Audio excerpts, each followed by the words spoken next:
Baik, sekarang kita lanjutkan. Jadi efeknya banyak karena di buku-buku beliau ini efek-efek dari media terhadap masyarakat.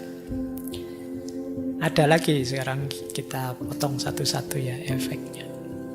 Kata beliau begini, salah satu dampak hidup dengan teknologi informasi adalah kita terbiasa hidup dalam overload informasi. Selalu melebihi yang bisa kita kelola informasi tadi. Hari ini banyak orang yang kelebihan informasi, yang lebih itu yang dia tidak bisa mengelolanya. Apa saja dia tahu tapi dia tidak bisa mengelolanya. Ini pengetahuan tentang apa, levelnya apa, konteksnya apa.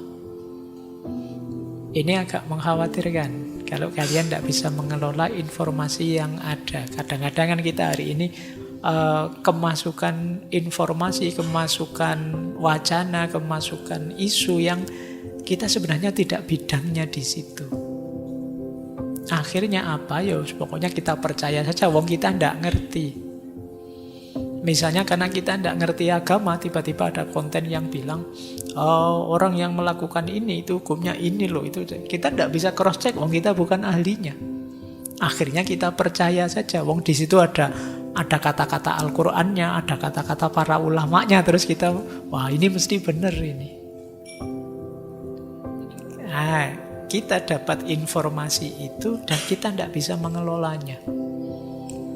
Itu sama kayak sering saya ceritakan ya, ada satu forum diskusi ketika tiba-tiba seorang anak SMP tanya pada saya, Pak Faiz, mbok tolong saya pingin segera bisa bersatu dengan Tuhan, wahdatul wujud.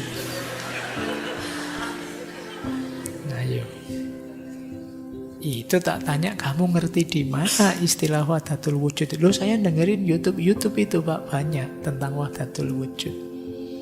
Jadi informasi itu masuk ke dia, tapi dia tidak bisa mengelolanya, memang belum kapasitasnya. Dia tidak tahu itu levelnya apa, konteksnya apa, ada di mana. Ini PR ya buat kalian. Hari ini banyak di antara kita yang sok tahu. Informasi masuk dan kita merasa ahli di situ, terus ikut komentar,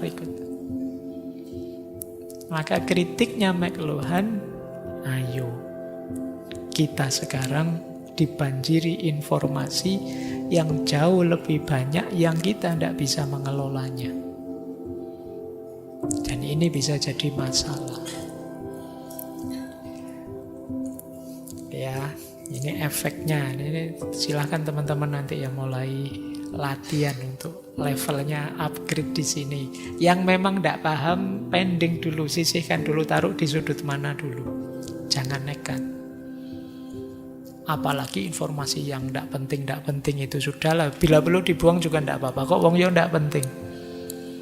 Siapa artis yang mau kawin, siapa artis yang mau cerai, siapa yang selingkuh. Oh itu Pak, kemarin ada berita selingkuh digerebek Pak. Wah kemarin itu kayak gitu, dianu dulu saja. Anggap hiburan saja.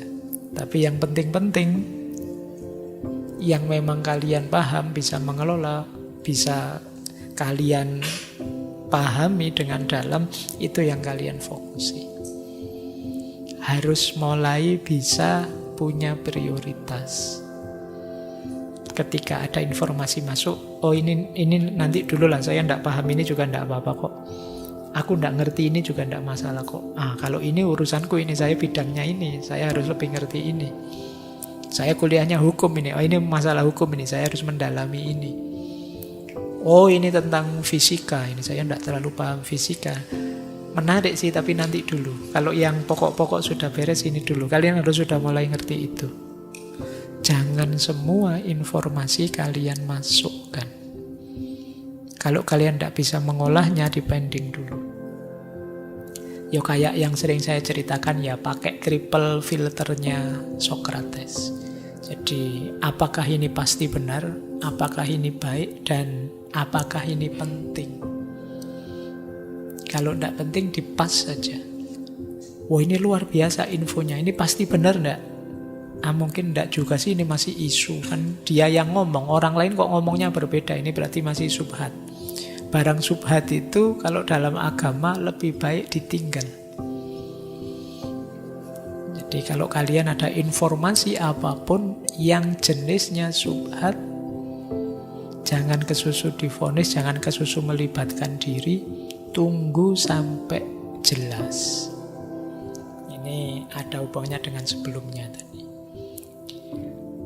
Baik, jadi ini ya efek selanjutnya dari media. Kita lanjutkan. Ini efek yang lain terhadap sosial budaya. Kata beliau begini, anything that is popular is a rear view image. Di era teknologi informasi hari ini, segala yang populer itu biasanya gambar belakangnya saja. Ini maksudnya beliau, yang terkenal, yang kita lihat, yang kita pahami dari media-media informasi komunikasi hari ini, itu biasanya hanya pencitraan saja. Aslinya tidak begitu. Jadi kalau kalian lihat misalnya orang terkenal sekali sebagai apa atau apa, itu ya sebenarnya gambar belakangnya dia, kata McLuhan. Kalau kita tahu aslinya, kita tidak akan sekagum itu. Kalau kita ngerti seperti apa kenyataan konkret tentang orang ini, mungkin kita tidak akan semengidolakan itu. Idolamu siapa hari ini? Itu kan kalian ngertinya hanya ketika pas mereka tampil, ketika mereka di panggung, ketika mereka di depan. Kalau kalian ngerti aslinya, mungkin kalian tidak akan semengidolakan itu. Termasuk tentang saya. Kalian kan ngertinya saya kalau pas ngaji filsafat, wah Pak Faiz mesti pinter ini Pak Faiz ini. Karena ngertinya pas ngaji filsafat. Mungkin kalau kamu ngerti aslinya, iyalah itu kalimatnya jadi begitu. Dan yang bisa begitu, yang tiap hari ketemu saya, istri saya, anak saya, itu yang paling ngerti Paul. Jadi rear view image, kalian hanya melihat gambar punggungnya saja, belum melihat aslinya dia, gambar depannya. Ini sebenarnya wanti-wanti ya buat kita, jangan terlalu mengidolakan, jangan terlalu tenggelam di yang kamu follow, siapapun itu, channel apapun itu, kamu tidak ngerti aslinya. Ini pesan beliau, karena hari ini kan banyak yang terjebak di pengidolaan, dibelain sampai segitunya, atau disukai sampai segitunya, atau sebaliknya dibenci sampai segitunya. Baik, ini problem tersendiri. Nanti setiap isu ini bisa kalian bahas panjang lebar. Ini kita sebut isu pencitraan. Ada lagi, kalau ini berhubungan dengan generasi. Kata beliau, anak zaman sekarang tumbuh menjadi manusia yang absurd karena dia hidup di dua dunia, dan tidak satu pun dari keduanya mendorongnya untuk tumbuh dewasa. Generasi hari ini yang kadang kita sebut generasi Z, itu banyak yang absurd. Kenapa begitu? Karena dia hidupnya di dua dunia. Dia dipepet oleh dua idealisme.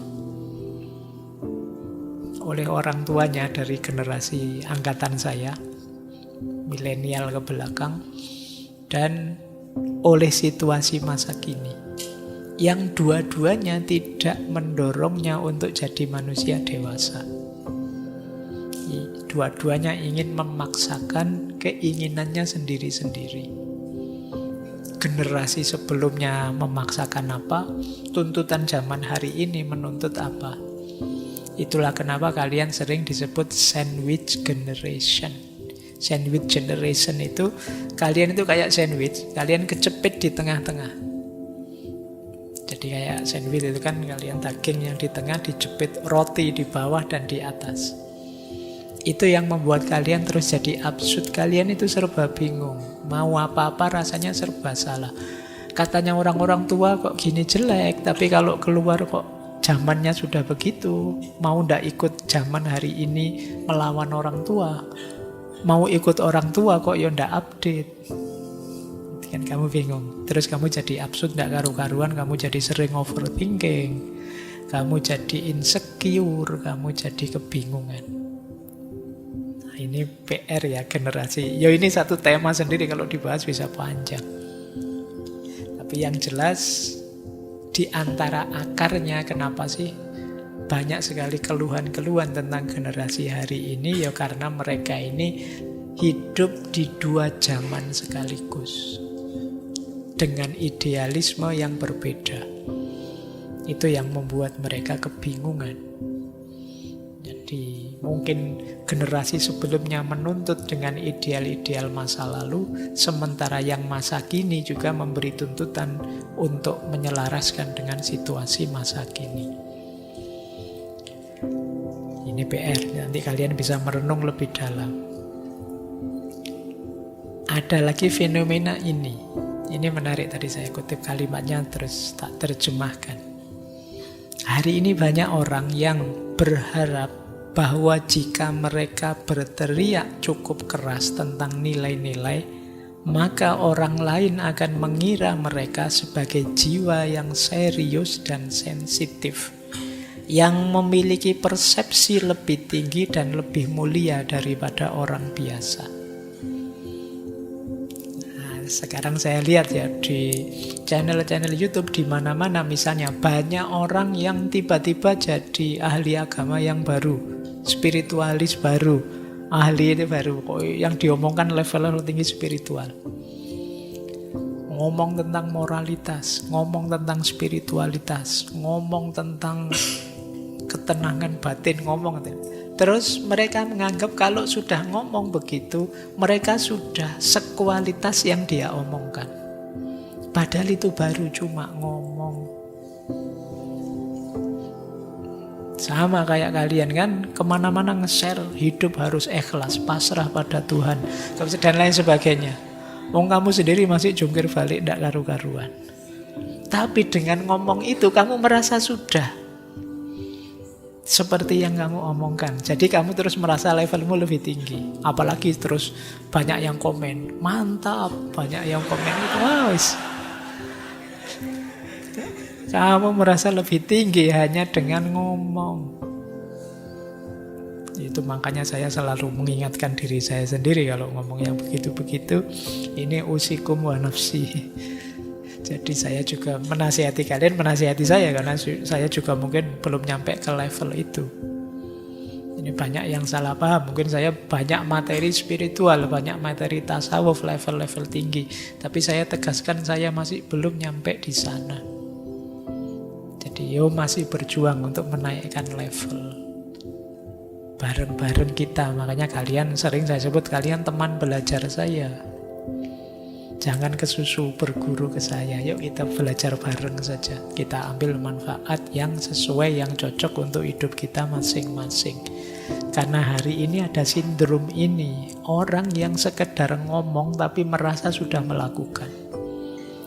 Ngomong cinta-cinta merasa sudah jadi orang penuh cinta. Nanti ngomong stoik-stoik merasa, wah saya ini orangnya stoik sekali, tapi disenggol sedikit ngamuk. Nah itu ya, ini PR kita. Coba kita tidak di situ. Mulai diingatkan oleh McLuhan ya. Mereka mengira sebagai jiwa yang serius, sensitif, lebih tinggi, lebih mulia dari orang biasa. Wong padahal baru cuma ngomong, itu pun ngutip, copy paste dari pikirannya orang lain. Ini peringatan dari McLuhan. Ada lagi peringatan lain, kata beliau. Banyak argumen-argumen yang bagus hancur oleh beberapa orang yang bodoh, tapi dia tahu bagaimana caranya bicara. Hari ini banyak orang pinter ilmunya dalam tapi tidak terlalu pinter retorika, tidak terlalu pinter bicara, cenderung pendiam. Sementara banyak orang bodoh yang tidak pinter ngomong. Sehingga akhirnya orang lebih percaya ke yang lebih bodoh ini. Karena dia menang di pinter ngomongnya. Seperti dibilang tadi, hari ini zaman pencitraan. Orang yang pinter mencitrakan dirinya, ya dia menang. Yang pinter beneran, kurang mampu mengekspresikan dirinya, ya dia tidak dikenal. Bahkan kalau ngomong terus orang tanya, siapa dia? Karena yang lain tidak tahu saja levelnya. Jadi banyak argumen bagus hancur oleh beberapa orang bodoh yang tahu caranya bicara. Sekarang kadang-kadang coba cek ya teman-teman, mungkin di YouTube atau di TikTok atau di mana, kadang-kadang ada orang, kita tidak tahu orang ini sekolah di mana, ilmunya apa, tapi orang-orang pinter, mungkin orang-orang yang sudah ahlinya ngomong, dia bantah.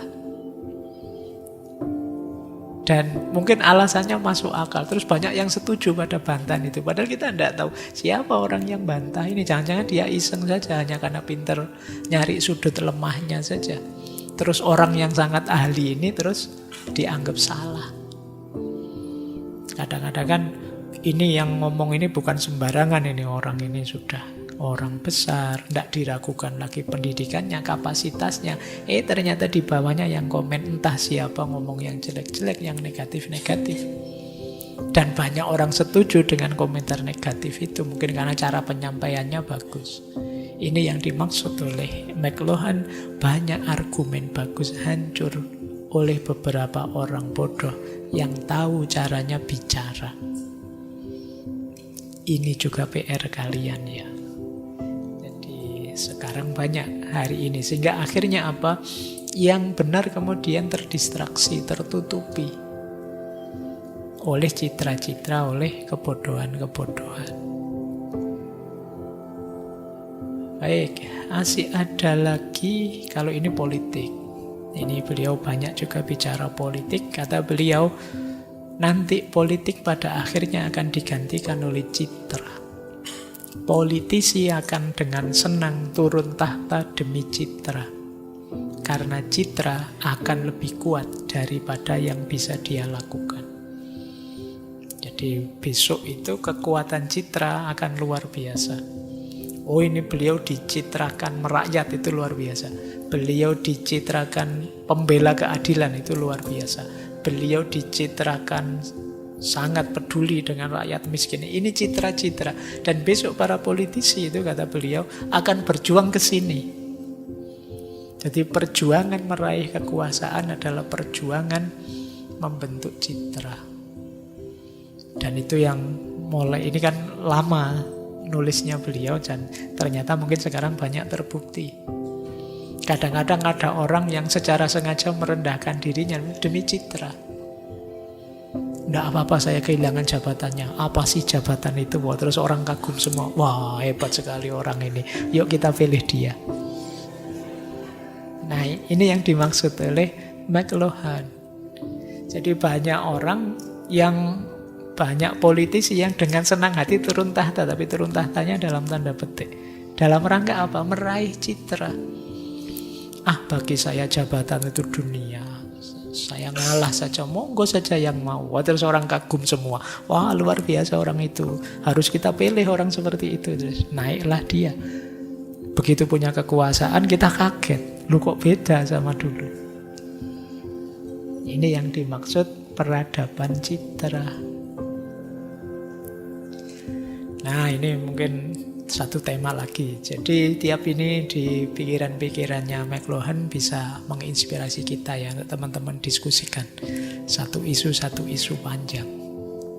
Tapi paling tidak yang beliau sampaikan menyadarkan kita bahwa selain fasilitas-fasilitas kemudahan dari teknologi, kita juga ada banyak PR yang harus diselesaikan. Masalah mungkin tidak kita sadari karena kita ada di dalamnya. Kata McLuhan, we don't know who discovered water, but we know it wasn't the fish. Kata McLuhan, kita tidak tahu siapa yang menemukan air, tapi yang jelas bukan ikan. Kenapa ikan tidak bisa menemukan air? Karena dia hidup di dalam air. Kenapa kita sering tidak sadar ada masalah? Karena kita bagian dari masalah itu. Sehingga kita merasa hidup ini baik-baik saja. Padahal itulah masalah. Ini makanya penting ya bagi kita untuk kita sadari bahwa masih ada masalah, masih ada PR-PR untuk peradaban kita hari ini, khususnya yang banyak diwarnai oleh media. Terakhir beliau menyatakan, ini ya kutipan saya sih terakhir, menurut saya menarik. I don't necessarily agree with everything that I say. I don't want them to believe me, I just want them to think. Aku tidak serta-merta setuju dengan apapun yang saya katakan. Aku tidak ingin mereka percaya saja padaku, aku hanya ingin mereka berpikir. Jadi beliau ngomong panjang lebar di banyak buku itu ya. Mungkin ada beberapa yang beliau sendiri tidak setuju, tidak cocok. Dan juga beliau tidak ingin teman-teman oke saja, setuju saja dengan pikiran-pikirannya. Beliau hanya ingin kita berpikir. Ini kuncinya berakhir di filsafat. Ayolah kita memikirkan hidup ini. Mungkin problem yang dibidik oleh McLuhan, problem-problem zaman beliau sesuai ramalan beliau, yang beberapa mungkin tidak pas juga, beberapa mungkin sudah berubah sekarang situasinya. Tapi bukan itu yang penting. Yang penting apa? Ayo kita tetap berpikir, mau memikirkan hidup kita, menyadari problemnya, kemudian merumuskan solusi terbaiknya. Ini bagian dari amanat kita sebagai Khalifatullah fil ard. Jadi jangan diam saja, tantangan masih banyak, masalah masih beraneka rupa. Tadi kan ada masalah ini, masalah itu. Tanggung jawab kalian sebagai generasi.